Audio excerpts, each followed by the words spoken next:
Okay, so now this file, this table actually will represent our file. It's the main file, the data file. Okay, so the data file is not necessarily in any order. So that means when you are reading the file, for example, if you have, now here you just have 1, 2, 3, 4, 5, 6, 7. If you have a lot of data to read, it's going to take not 7 records. Let's say you have 75,000 records, or sorry, for a company employee data, let's say you have 7,000 master records. A large company, 7,000 data records. So doing a serial search, that means say I want to find C150. So if I say from the beginning, a linear search, is this first one a C150? No, next one, next one, next one, next one. Until you find it, you will keep reading from the beginning of the file. Well, comparatively, compared to the previous, like 10 years ago, 15 years ago, comparatively the search is going to be quite fast.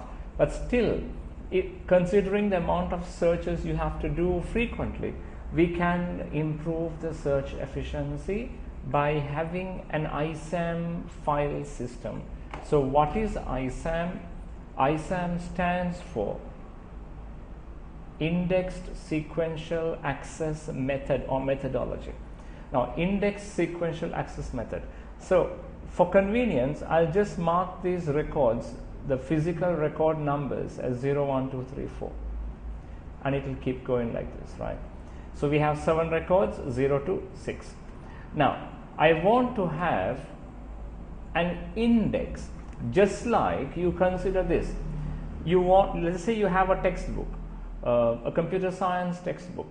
If you want to know where the word bitwise operator has come, you will not search from the beginning of the book, turning every page, because that will be time consuming. The page is like your data file. Page 1, search through all the contents. No, page 2, next, you keep going. So this method will be quite time consuming. You want to know bitwise operators. The first thing you go look in the back of the book, you have a thing called the index. So the index is easier to find because it is sorted. So you search the index alphabetically, you jump to the letter B because of bitwise operations, and then you go down until you find the word and jump to the page where you expect the contents to be found. So if it's not in the index, basically it's not there. So the key point is that number one, you have an index, but the key point is that the index has to be sorted in some form or the other. So if the index is going to be just random words, we're saying where to find them, that will be absurd and the purpose is lost. So one of the benefits or one of the efficiencies you get by having an index is that your index is only the word and the page where to find it. In this case, the ID and the record where to find it. The other thing is that because it is just 2 fields, it's faster, generally faster than having to read through all of the fields. Like without going, now I have just taken 4 fields, ID, name, salary and gender, but a typical employee file might have like 30-40 fields, right? Like date of birth and residence address, spouse name and tax number, so many different fields. So having to search the index is generally faster because reading 2 fields is faster than reading many fields. That's one. The second thing, efficiency is gained because of the order in which you have stored the index entries. So here is what we do to make the index. We create the index file, we make the index file, we build the index file with 2 columns. So column 1 is for the, it doesn't have to be so, but column 1 represents the ID and column 2 represents the record number in the file. Let's see.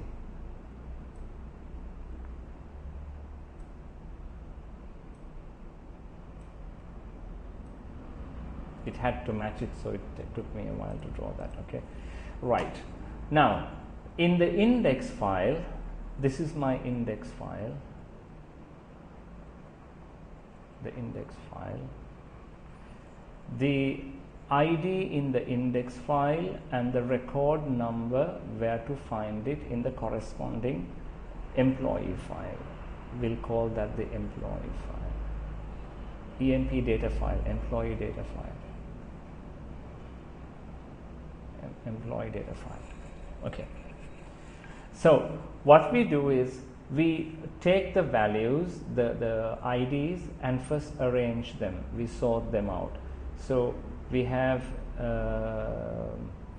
A123, then we have C200, so that's C200. There is B150, B150. There is A150, that will be after here, that's A150. Then there is C100, that should be before here, C100. And C150 again after that, C150, and B100 before here, so B100. So we go in that order, there in that order. So A123 first, A123, and A123 is at record number 0. It didn't move even on the index file. It's not a big deal, but you know why it didn't move. Then A150. A150 is at record number 3. Then B100 is at 6. B150 is at 2. A150, B150, A150 is there. C100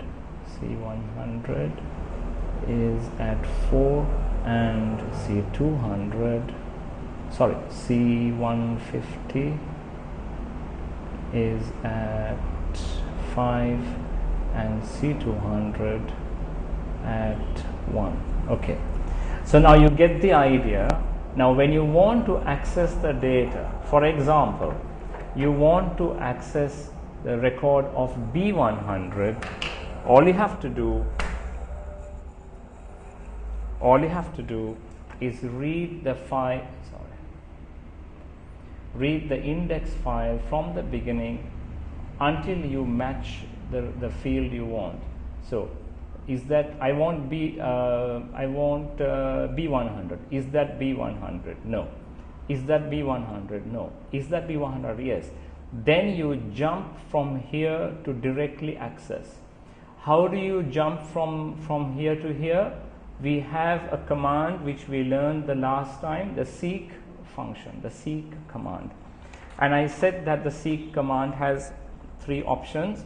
We said that we had the seek set, the default, which is for seeking from the beginning, then seek current to see from where you are right now, going forward, and then from the end, seek end.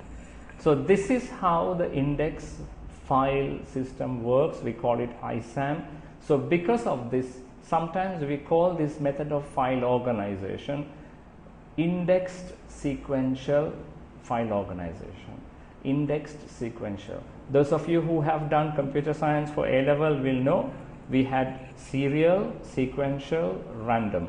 And this 4th one is indexed sequential, which is also quite an efficient thing. And if you have got a chance to work with databases like MySQL and stuff, remember, like they are really popular database server systems. If you're doing web development, definitely you will have to work with that. So MySQL has different mechanisms for implementing the database. They call them database engines. So some of them are like, for example, they have the memory model, various complex structures, including Isam, right, and other different things as well. So the Isam method is good, is ideal where you have a database that is read more often and updated less often. or read more often, and the primary key, the key field, doesn't change often. Because don't forget this, every time you have a new record in the data file, right, you will have to, so it's up to you, you have to choose that. Let's say you want to add a new record in the data file. That means this index is no longer valid. So every time you make a new entry, you have to rebuild the index file. Okay. Now rebuilding the index file is going to be a task if you are going to do it like this. That is, you're going to read the data into a temporary structure, the key fields with the corresponding record numbers, and sort them using like an insertion sort, bubble sort, or whatever.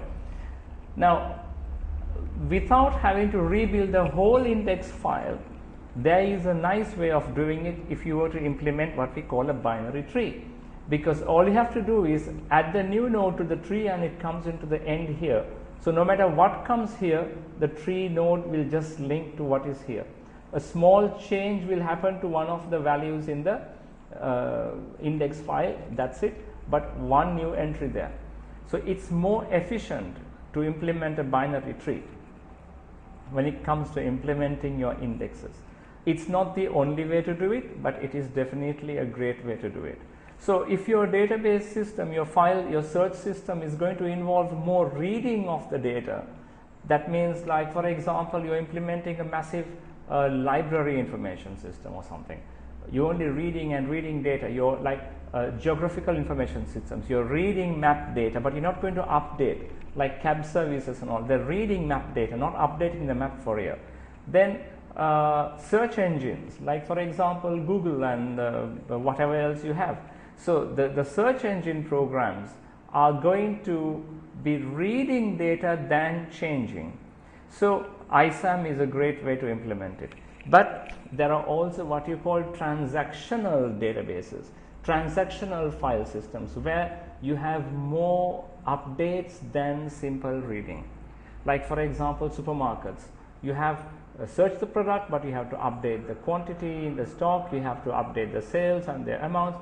So banking and all these accounting systems, the whole time you are updating stuff. In that situation, if you have many inputs to make which will affect the current data by updating, then you're going to, like eBay and stuff, huge transactional systems. So it's going to be more time consuming than to actually implement Isam for that. When I say more time consuming, you will not feel it, but it's going to be a pretty big load on the server. So you choose the kind of databases to implement, database backends to implement based on your actual requirement. Now, I have explained on page 2 how to implement this. So one of them is to use a sorted index file, like I said, or to implement a binary tree. Now, sorting the file, you shouldn't have a problem. Binary tree, I haven't taught you the tree yet. We will try to implement the tree in the next lesson. That is lesson 10. Yeah.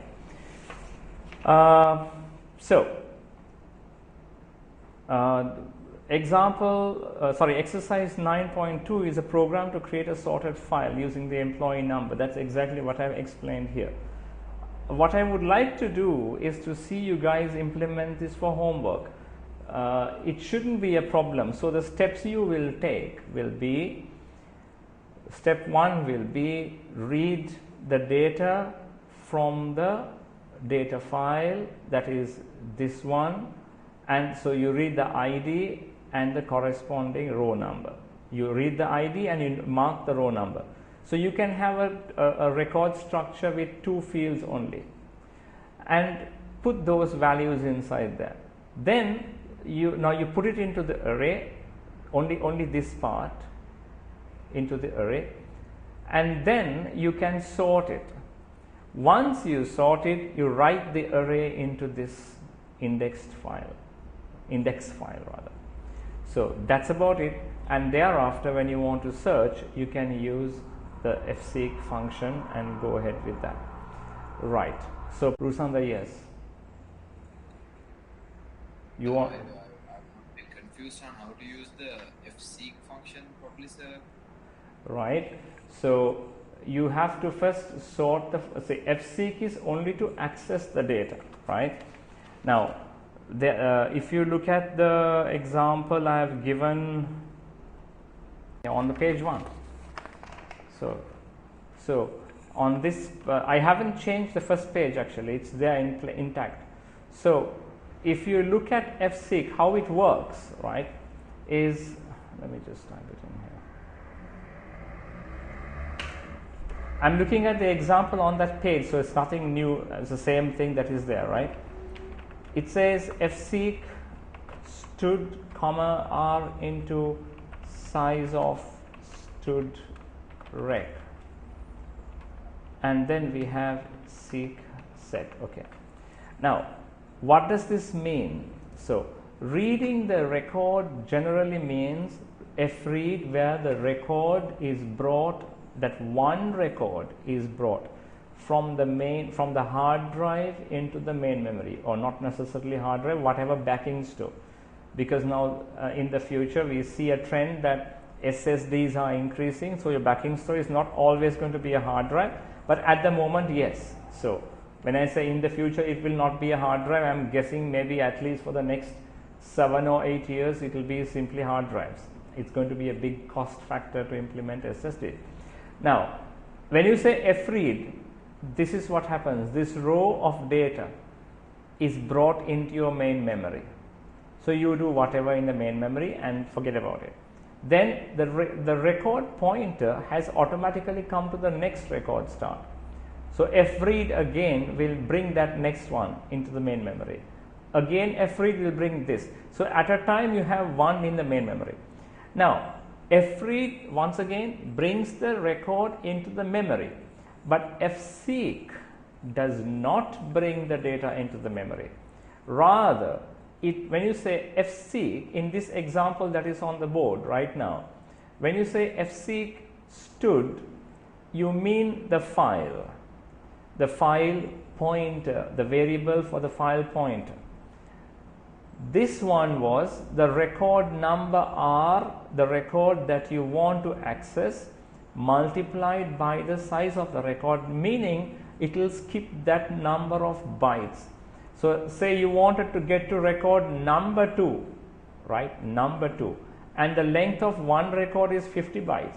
So R into size of record will give you 100. In other words, you're going to seek in this file from the beginning 100 bytes, so you are at the start of the next one. You understand? You're going to skip that number of bytes. If you want to go to the beginning of record number 3, it's 50, 50, 50. So 150, R into length of record is 150. So you are now here pointing at this. fseek will only point at the record. It's not going to read the record for you. So following fseek, you must give fread. That's the example in the page 1 I have given you. So fread will read from wherever you are right now. Fread is not going, when you open a file and say read, you open the file, the record pointer is at the beginning. So when you say read, it's going to read the first record. But when you say fseek to row number 4, you're going to read the 4th row. It will point there. Now when you say read, it will read that one. So after fseek, in other words, if you have an fseek and that's it, don't expect to see anything practically happen there. Because after fseek, either you have to have a read command, a fread command, or you have to have an fwrite command, because you're either writing to that location or you're reading from that location. Is that clear, Rusada? Yes, sir. Okay. Right. Okay, welcome. So, okay. Now we'll come to the next section, which is, so remember 9.2 is your homework, right? We come to the section on dynamic data structures. Now,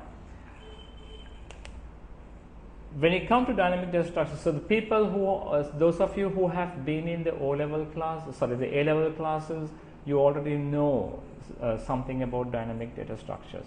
So basically, a dynamic data structure is a data structure that where the size is not fixed. This is the first thing that makes it dynamic. So you know that, for example, if you are going to create an array, let's say you want to create an array, the array to have 100 marks, and they're going to be integers. So I will just say int marks and 100. Now that's it. So you are not going to be able to have 101 marks in this. You can't increase the size of this array after you have started inputting the data or while the program is running. So because of that, this array is not a dynamic structure, rather we call it a static structure. Now static structures have predefined sizes, even the record for that matter. You define the struct for a record, meaning the structure for a record, by saying struct, and you say what fields you have. That's it. For example, I can create one record for the employee data. So it will have ID, name, salary and gender. That's it. I can have another record to say ID and record number only. But that's it. I can't halfway while the program is running, I can't add another field into it. Not possible. That's why the record and the array come under the section of static structures. Now when you take dynamic structures, they are structures. By the way, the term static and dynamic structures are used with regards to the internal structures that we have we implement inside the main memory in the RAM. We don't use the word dynamic and static with regards to files or databases. Keep this in mind. So when you take dynamic data structures, we're talking about those structures that we implement inside the main memory. So when you take a dynamic data structure, number one is that the size is not predefined. So the structure can grow and shrink. That means new elements can be added to it or current elements removed while the program is running. And generally it will be limited by the amount of physical RAM you have or allocated by the computer, by the OS, or the amount of the limit of the structure that is assigned by the language. So because some languages wouldn't allow certain, say for example in the older versions of C, you were not able to have an array that was more than 64 kilobytes of RAM, but that's like once upon a time. Now today you could run the array to have even a gigabyte. That's not really a problem, but you don't need that much in this situation. The point is you are limited by two things: first, the amount of physical RAM, and two, the amount given to you by the language that you are using. So C++ is nowadays quite updated, and it's got certain changes, so it will allow you to have pretty large internal structures, meaning structures in the RAM. So a dynamic structure, in other words, is almost unlimited except by the amount of physical space you have. Now amongst the dynamic structures are, I'd like to clear this off first. Amongst the dynamic structures you have are the list, which we also call the linked list, and the tree, and there are special implementations of the list which we call the stack and the queue.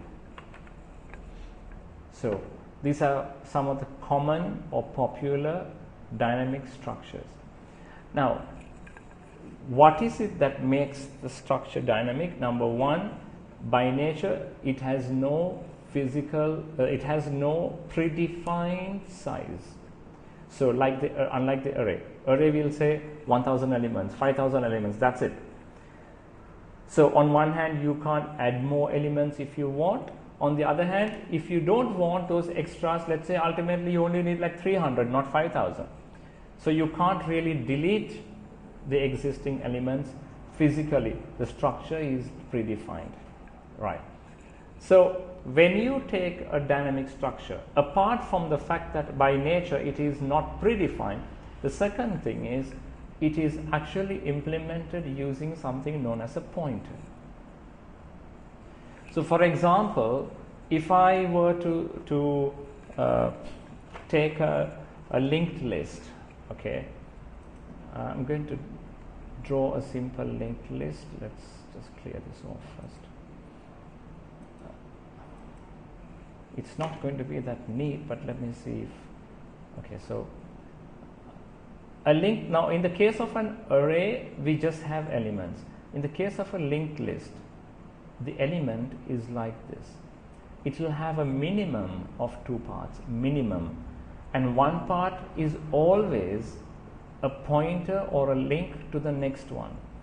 So in this case, the element, by the way, is called a node. We call it elements also, but the more popular term to use is node. So what is a node? A node is an element on a dynamic structure. It could be the tree, it could be the list, it could be the stack, it could be the queue, whatever. Now, you have the node with 2 parts. The first part is the data, and the second part is the link or the pointer to the next node. So data has the ability to store the value, and link has the ability to point to another node like that, like this node. So for example, if you have a value, a node, another node like that, link will point to that next node, and that will be another link. So example, if you have data like 25 here and you have 15 here, this might have another one saying 30. The end of the list is marked by the null pointer, N-U-L-L. The word null is specifically used in the C and C++ languages. You have other ways of identifying it based on the variance, but this is the real thing. You know, those of you who did A-level computer science, you have fancy ways of identifying it with a 0 and a slash, or a -1 or something, some symbol, right? But null is the standard way of doing it in the code. Now, how do you start to refer to the list? You have another pointer, call it anything you want to call it. Let's call it list. So you could call it list, you could call it head. So the list will first point to the first node. Now, what happens if you wanted to insert a node between 15 and 30? Now, if it were an array, you can imagine you have 25, 15, 30, you have a whole lot of values, let's say. If you wanted to put something between here, you have to, let's say there are 5,000 elements, right? So you have to shift this here, the next one, the next one, the next one, next, until you shift the 30 to the next one, and then you have a space.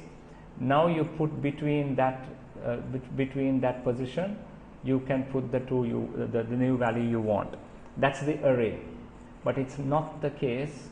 You don't have to shift anything with regards to the list when it's implemented using pointers. Let's see how you can do this. You dynamically create, there you go, the word dynamic. Dynamically create a node anywhere you want. Not anywhere you want, you just say you create a node, a new node, and you say put the value, okay, it's going to be 10. Now I want it to come between 15 and 30. So you traverse the list. Traverse the list means you read the list from the beginning, go there. Okay, I have reached 15. Maybe you have come down many, and you have come here. Maybe this is element 2500. Anyway, So you have come to 15. Now you tell the code, let 10 point to where 15 is pointing. 15 is pointing to 30. And tell, let 15 point to 10. So 15 point to 10. Then this link is gone. So automatically, it's simply a linked list. You can see, now you want to read the list, you go 25, 30, length where? 10, and then you go like that. So you don't have to physically move any element. It doesn't matter. You don't need to even know where in the memory these elements are created, because the elements might be as and when there was space. So one came here, then the other one came here, the other one might be here, other one might be here, the other one might be here. It doesn't matter. It's a matter of pointing correctly. So it's just maintain the link. That's it. Okay. So this is what a linked list is about. So if you had to manage to create many lists, large lists, not many lists, you have to create large lists. It will be quite efficient, because you don't have to, like, you wanted to sort it while entering the value. You can do it, without now insertion sort. You can enter the data as you are inputting, but it involves shifting. Here you can do the same thing, but without shifting. You don't have to shift the current ones. Okay, so that's the benefit of using a linked list. Now, this linked list and all the dynamic structures, we can implement them using pointers, and we can also implement them using arrays. Okay, so obviously working with pointers is not as straightforward for beginners. That's why when we did the A level and all, we didn't teach you the true pointers, right? Rather, we give you the concept of the pointer, and we actually use arrays with extra variables to act as those pointers. So anyway, now this is a simple linked list. Okay, now what I want to do is, so if you wanted to do the same thing, you wanted to say create a list of names instead of putting the numbers 25, 15 and so on, you just put the data as names. That's it. So it will be strings, right? Now, like I said earlier, one of those implementations of the list is called the stack. Now, we will also call these abstract structures, because abstract means, now when you say abstract structures, a proper technical term is ADT, meaning abstract data structures. We call them abstract structures because there is an underlying level of complexity which is hidden from the user. So when all you are having is a high level set of operations to work with them, with that structure. So for example, the first example I have down here is the stack on page 2, right? A few things I have mentioned. Number one is the data is accessed on a LIFO basis, on a last in first out basis. That means the last item to go into the stack is the first item to be brought out of it. So just imagine you have a table and you are stacking some books on it. So the first book there, the second book, this is the first book, the second book on top of it, the third book is on top of that, the fourth book. So when you say stack it, you mean put it on top. And also when you say remove it from there, you take from the top. The fourth is gone, then the third is gone. So you're taking out the last one to come out is the first one to go in. So this is why we call it abstract, because all you say is put it on the stack. You don't ask where in the stack. You don't go and put it in between the books there. The same concept. So you have two technical terms I have highlighted on that document. Push, which means to put data to the top of the stack, and pop means take from the top of the stack. to remove from the top of the stack. So you have two operations, push and pop. So when someone says push this value 5 onto the stack, you don't ask where on the stack do you want to put it, because it's a stack. And push is an abstract operation, which means you put the data to the top of the stack. Okay, so for a long time the words push and pop have been strictly used with regards to the stack, but lately with the developments in the C language, they have also introduced the function push and pop as operations of a queue. So we don't want to go there right now. We'll just, those who have not learned structures will not know what the queue is. But generally, the word push and pop have been strictly used in the past with stacks only. So much so that even today, if you have a chance of looking at assembly language programming, in assembly language, the functions, the commands push and pop, the instructions, low-level commands push and pop are used with regards to a stack. So you have push and pop as abstract operations. So the stack becomes our abstract data structure, or ADT. Okay. Now I want to show you how to on the document on page 4. I have given an example of some values. I'm going to show you how these values will go on a stack with the linked list being used as the structure. So I will have maybe a stack top or something that points to nothing in the beginning. So it's null. Okay. Then I'm saying push 5. So the stack is empty. Okay. The stack is empty. Here is my new node. This is null and this is 5. Now this will point to the top, will point to the node. Node was 5, top is pointing to node. Remember, we don't have element numbers to refer to it. If you lose the top pointer, if you lose top, then you will not be able to access any of those nodes. If you have like 5 or 50,000 nodes on your stack, you will, if you lose this variable, you will lose all of this. What do you mean lose all of this? 50,000 elements of data will end up as garbage floating in the main memory, because you can't get to that unless you have the top, because you don't know the address of those nodes. Unlike an array, you say element number, array name, you have it. But here, if you lose the top pointer, you will lose the link to all the others, right? So this is why it's very important to keep track of the top. So top is our variable for the stack. Now, if this happens a few times, your memory will be getting full with a lot of garbage. You will not be able to do anything unless you, maybe it will come to a point when you have to restart the computer to come afresh, right? So there are sometimes bugs in programs. When you do these things, sometimes we say there is a memory leak, meaning your data is leaking into some location and you can't get it. You can't get it back.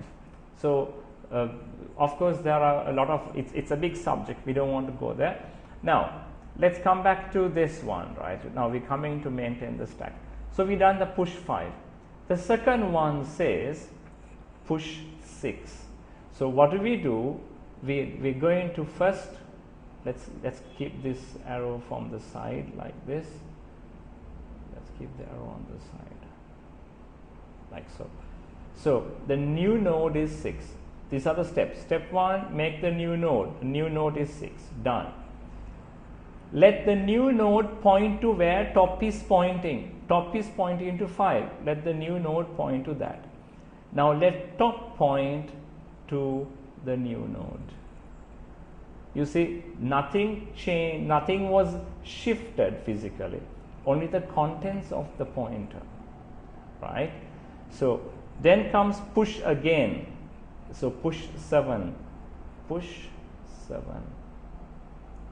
New node. Let new node point to where top is pointing. Let top point to new node. Now your stack is like this. As you can see, the last element is on top and the top is referring to the last element, right? Now you say pop. What do? Ignore the new node and go there and dispose of this. You can physically remove the node. Then that node is gone. Then a pop again. Then remove that and point it to where this is pointing. This is pointing down. So now your stack is without this, this is gone. It's pointing at only this one. And finally we say push 8 in that. So make a new node. Let the new node point to where top is pointing. Let the top point to this one, not here. You can see, right? It's quite an efficient structure. Sorry, I didn't write the value. So new node is 8. So when the program has ended, you actually physically have 8. You have 2 elements or 2 nodes in the structure, right? That's the main thing about a dynamic structure. Okay. So now we come to implement this in code. Okay. First, I'm going to take the easiest way out, that is to use an array. So page 3 is the task 1 listed there. To use an array and implement with 10 elements. Okay. Now, how are we going to do this? So, the easiest thing to do is simply make an array with 10 elements. And then, of course, you will have the elements numbered 0, 1, 2, 3 up to 9. Okay. Now, what we have to do is simply write. So, okay, one more thing. For convenience or ease of visualizing this, to easily visualize this, purely for convenience of visualizing it, I'm going to draw the array upside down. Okay. So now the fact that this is an array means that the size is going to be fixed. So you are not able to, it's not truly dynamic anymore, but let's try to see how you can implement it. So the previous question was, the previous inputs were push 5. So I'll have a variable to identify my top of the stack. So initially I'll keep a dummy value like -1 because it can't be an element number. When I say push 5, 5 comes here. Then I'll make this to 0.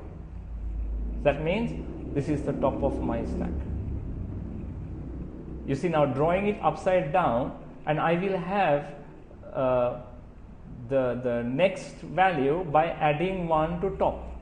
So when I say push 6, add 1 to top, top becomes 1, and inside 1 I put the 6.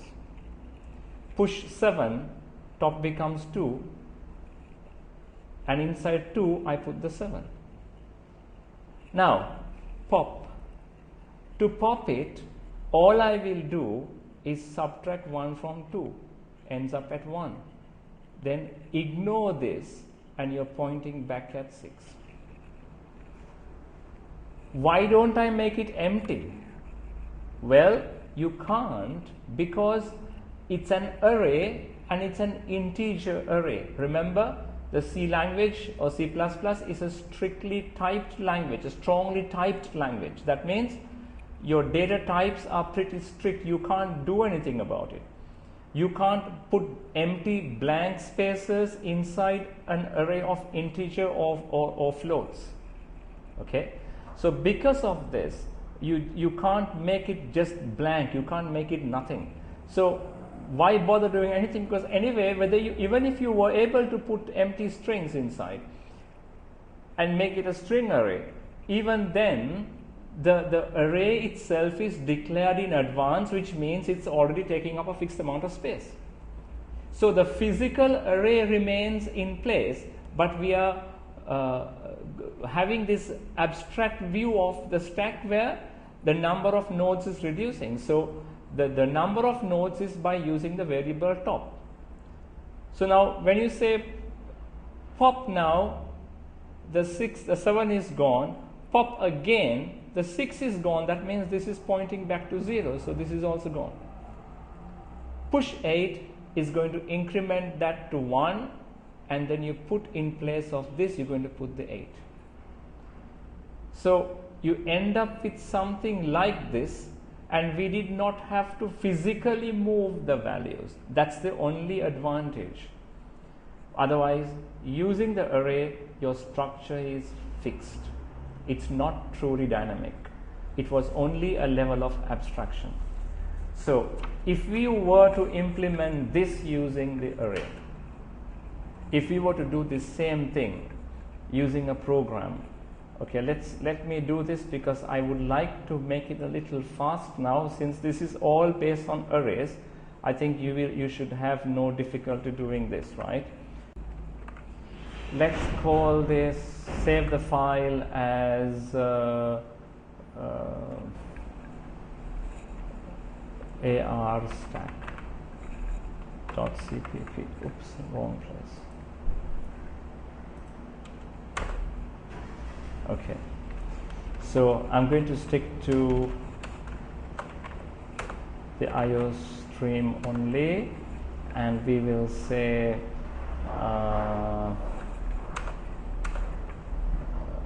main.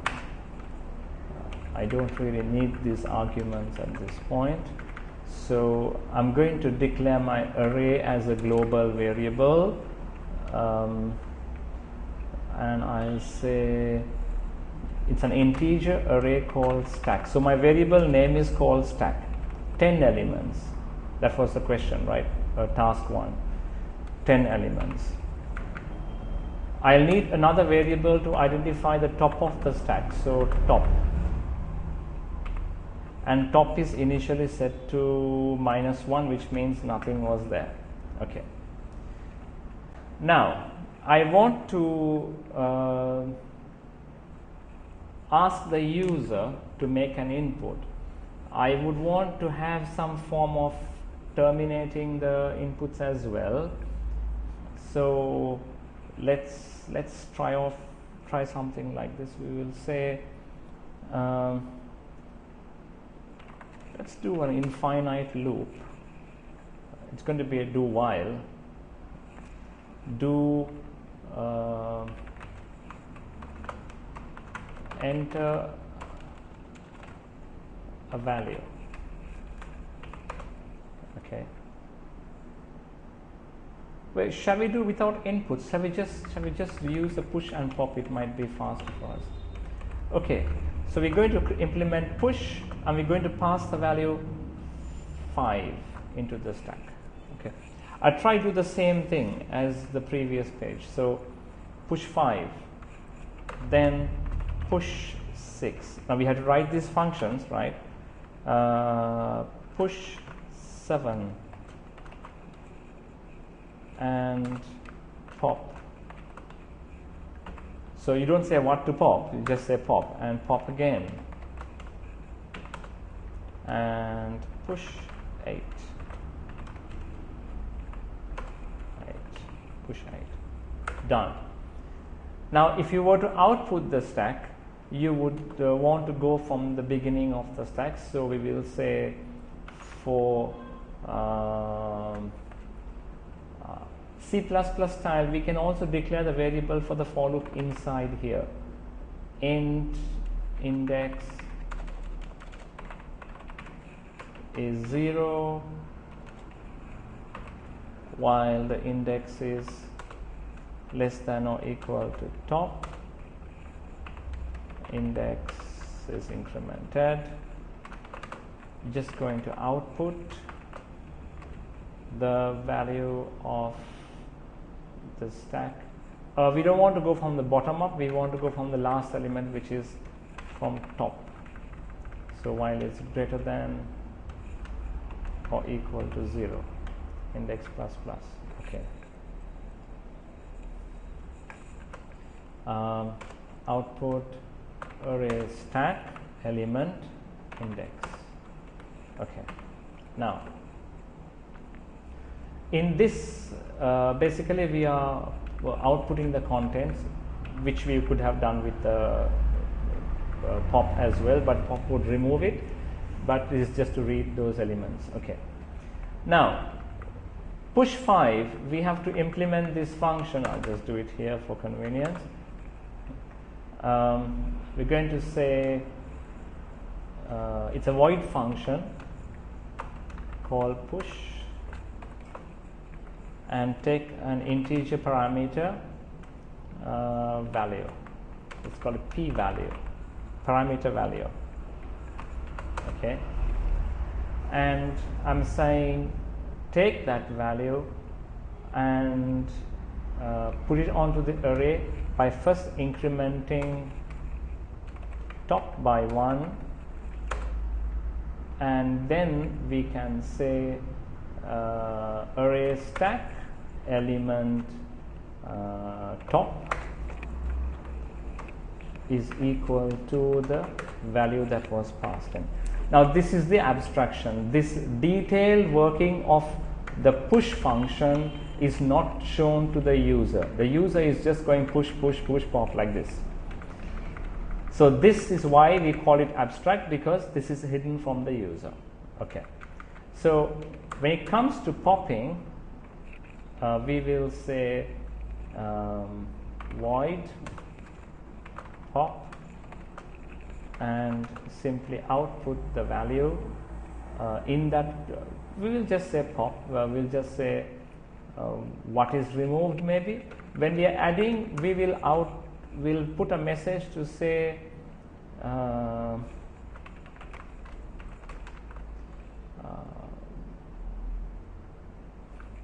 added p value, pushed p value, pushed not added on to stack. Put the new line like that, or if you want, you can put the next new line like this, end line, both fine. And when you're popping it out, all you have to do is subtract from top and output the message. I'm not doing any error checks. Like for example, what if I have tried to pop more than what is possible? What if I try to add more than what is possible? Those are simple checks, right? You can check if top is -1, then the stack is empty, stuff like that. Okay. If top has reached 10, then the stack is full. So things like this. Now, it seems like the program is complete. So, Ginet, yes, question. 1 minute. This is not right. It is before we subtract 1. I want to take that value and output it stack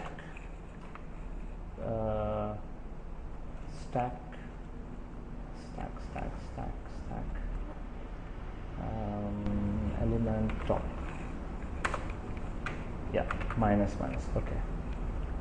Ginet said something. Shouldn't it be index minus? Yes, it should. Yes.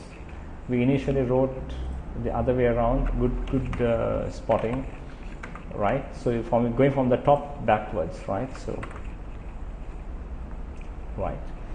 Now, that basically, let's check the code. Push 5 means top is initially -1, so add to top, put the value there, that is done, output that message.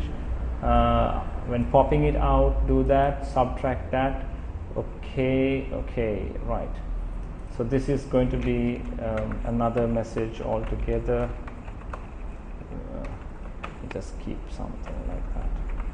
That's to separate it and show the contents of the stack at the end, right? So let's see we want to compile the program. What's it called? arstack.cpp. So G++. arstack.cpp. Output file arstack. Okay, std out. Okay, right. So now another little thing which we have been doing as a habit, we have been putting std for all the C outs, right? So to say that that's the workspace, the namespace, sorry, member function of the std namespace, and compile again. Let's keep that a little higher. You can't see the board. Okay, void push in, what's that? Endl was not declared. Line 9, endl, why isn't endl declared? Really? Oh, sorry. So that's also part of the standard namespace. We don't need to use endl. It was a matter of style, right? Standard, a matter of standard. Okay, so compiled. Instead of endl, I can use the new line character, right? Without using this constant, I can say this one. Or since I have the string, I can just put it here. I was just making you guys get used to these things. Okay, let's just compile it again because I made a change. Same thing. So run the program arstack. So 5 pushed, 6 pushed, 7 pushed based on the page 2. Then pop, 7 popped. Oh, my message is wrong. This is popped. This is popped. Pop from stack. From stack. Let's correct that. Okay, and I also have a new line I need here. Let's just put that for here, no problem. Compile arstack, right. So 7 pushed, then 7 popped, 6 popped, and 8 pushed again to the stack, right. So it's 8 and 5 without any new line or anything like that. It would be nice to have that. Okay, let's just say std end line. Okay. Compile, run, 8 and 5. So that's exactly what we had in our diagram as well on the board, right? Yeah, so that's what we have here on this. Okay. Right. The next thing is basically, like we said, we can implement the same thing by using actual pointers, right? Now, what we do is this. Okay, let's start a fresh one. So, get rid of that file. We call this, save it as pointer base stack. Pointer base stack pstack.cpp. pstack. Okay, so pstack, pointer stack. Now, I'm doing it from scratch, so hopefully the ones who are new to this will understand the root of building this, the approach to the solution.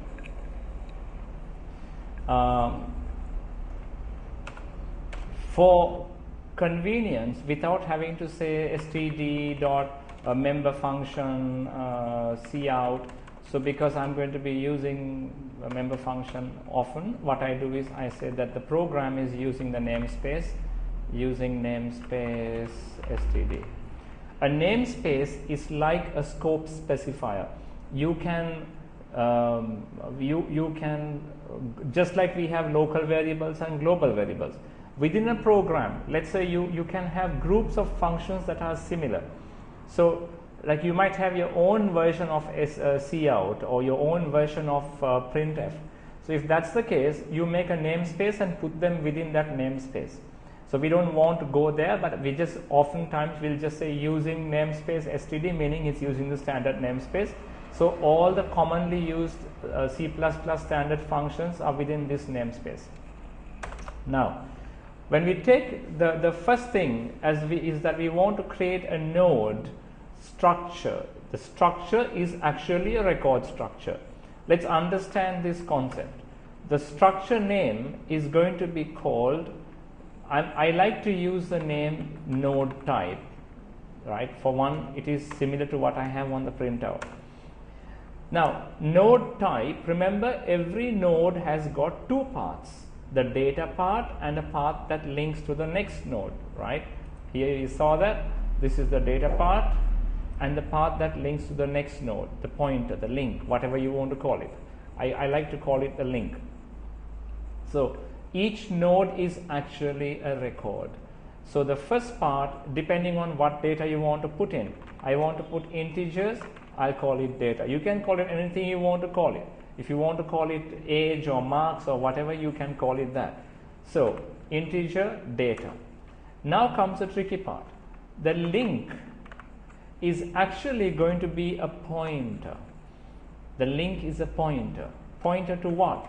The link is a pointer to another node type. There you are.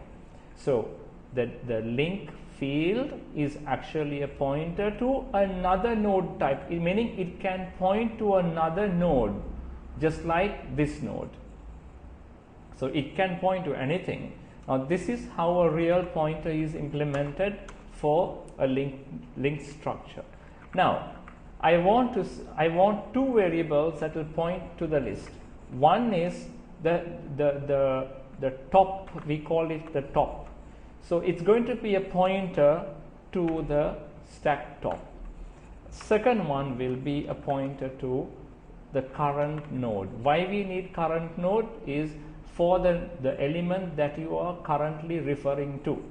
So you don't have an element number to run through one after the other. So you have to use the element like this. You use one node, and then as you go down, let me go to the board again. For example, you see this top. Top is the stack top that will point to a node. Now this becomes node. When you point to the next one, this becomes node. What about the previous one? We don't know about the previous one. From here you can only look forward, not backwards. You can't go up to the stack. You can go down the stack because the link is pointing only downwards from here. So if you have two links, you can go back and front. Then that will be a double linked list. But that's not going to be called a stack anymore. The fact that you have one pointer for a node and then you're going downwards, that's what makes it a stack. You can't go backwards. You can't take from the middle of the stack. So when you implement that algorithm maintaining those rules, you have a stack. Right. Now that part is done. So now we come to, let's start to work with the program, the main program. We go int main. Do I need all these things? I don't think so. Just get rid of this stuff. Get rid of this stuff. Okay. So now in the beginning, the head, meaning the top of the stack points to nothing. So we say stack top equals null. That's done. Now I want to take some data, some variable. So for input, let's define local variables first. Let's say input integer value is v for value. Okay, done. Now I want to say push, and I want to create that function for push. Okay, so remember the stack is just a pointer which is global. That's it. There is no array here. Okay, so when I say call the push function like we did before, and I want to push the value 5 like we did before. Okay, now we are pushing 5, then we are pushing 6. I can use that same bit of code. I can say push 5, push 6, push 6, then push 7, pop, and again pop, and push 8. Okay. Now after so this is basically calling my functions. So I will say the function push is a void function that is going to take some integer parameter value. Then I don't need to have integer v here. Okay.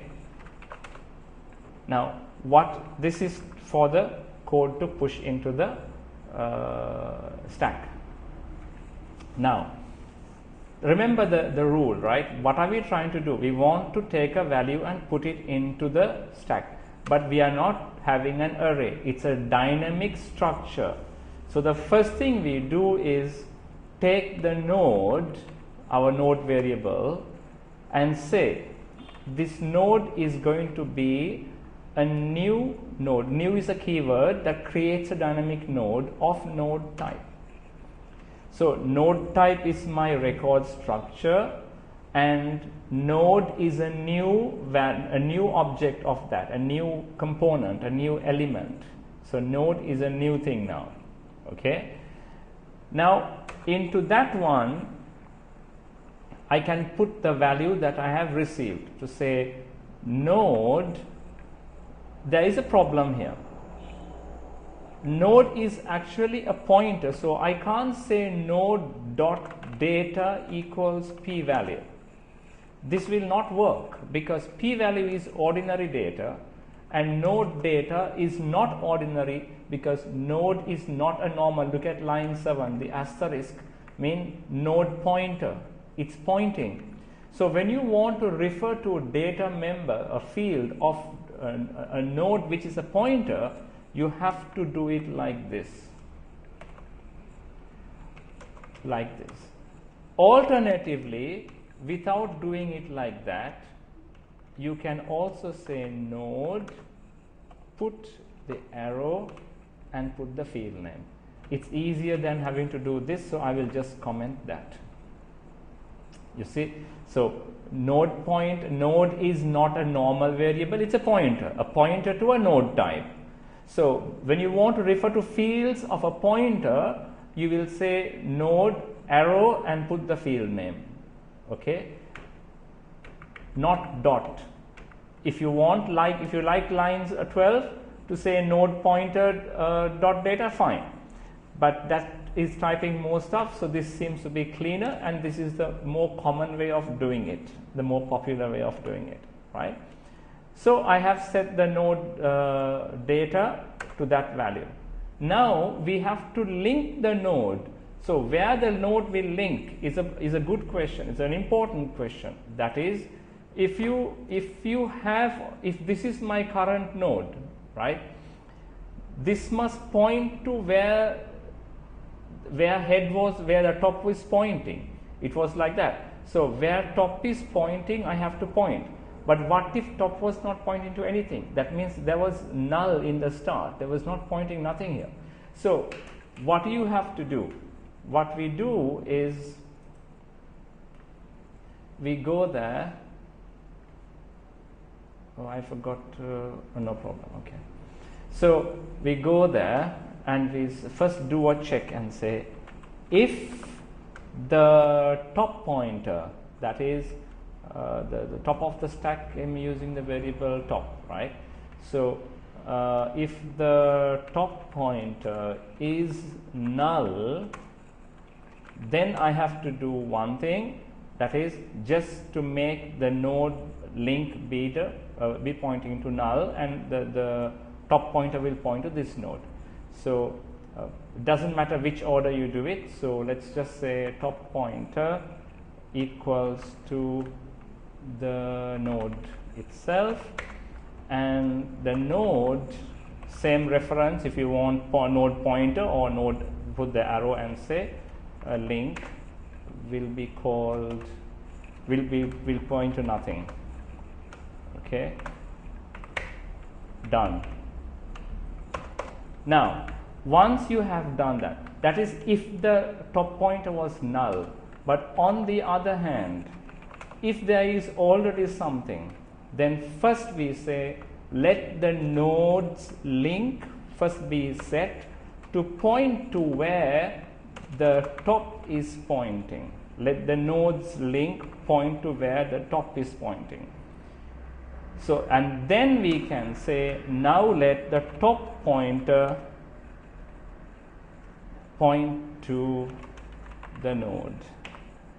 Okay, that's done, and that would basically set the node for the node and the pointers of top, and that would basically create the links for the stack. And we would also want to give some sort of an output to say output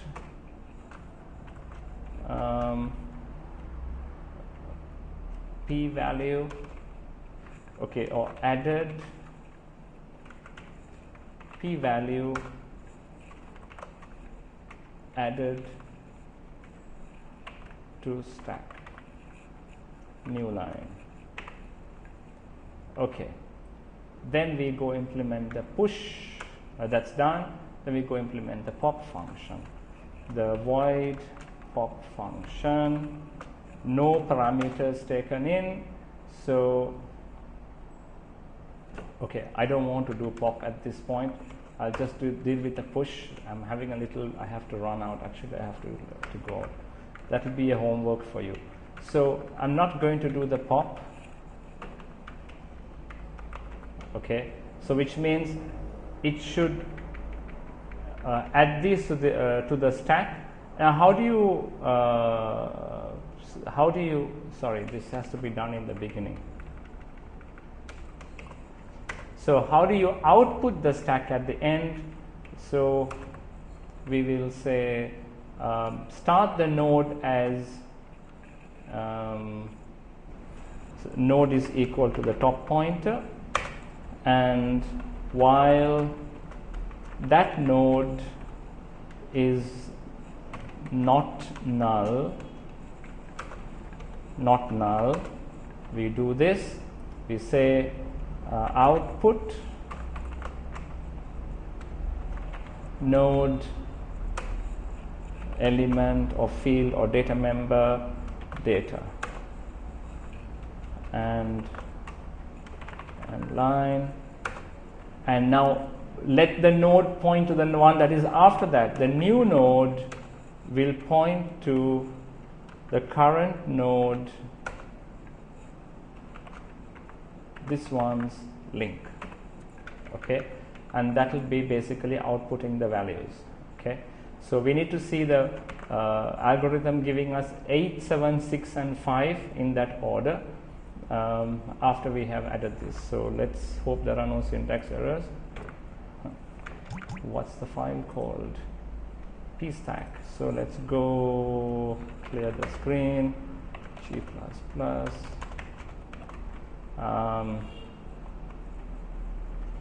pstack to compile as pstack. Okay, that's nice. No syntax errors does not mean everything's fine. Let's check it. pstack.